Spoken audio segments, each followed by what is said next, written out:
Hello, everybody. Hello, gentlemen, stand tall community. This is Ryan tuning in, and I got a heavy one for you guys. How did you get overweight? How did it get here? How did you get to the point where you could grab enough weight in your hands with two hands? You could just grab weight around your body, your midsection, your gut, your thighs, your back. How did you get to that point?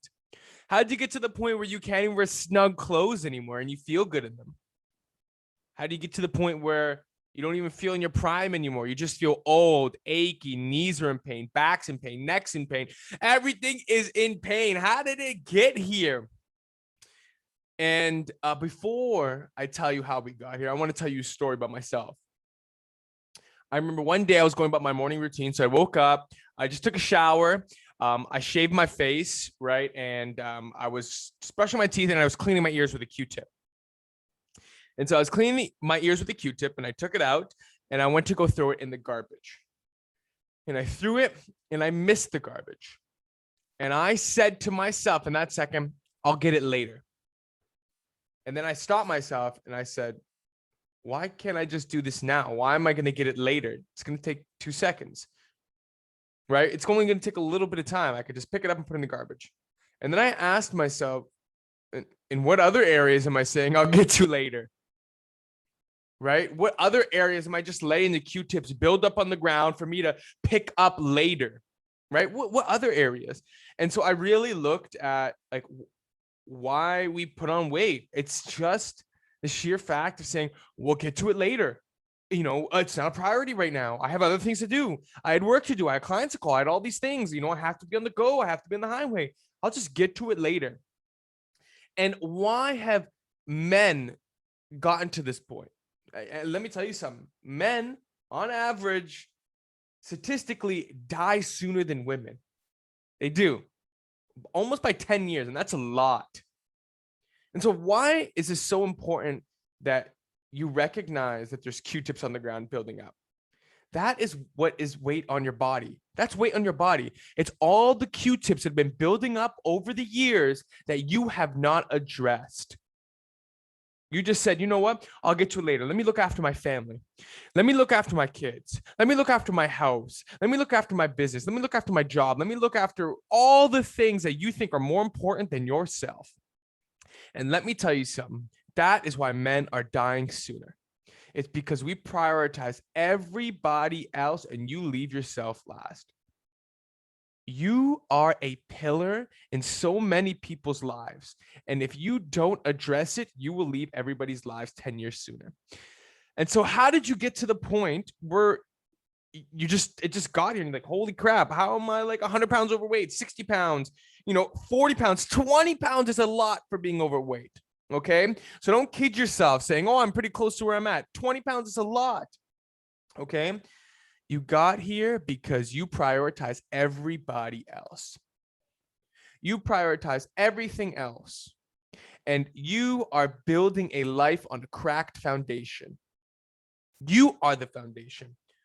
You are. So the point of this rant, the point of what I'm trying to say is if you don't prioritize your health, your health is going to prioritize you eventually, but in the negative way.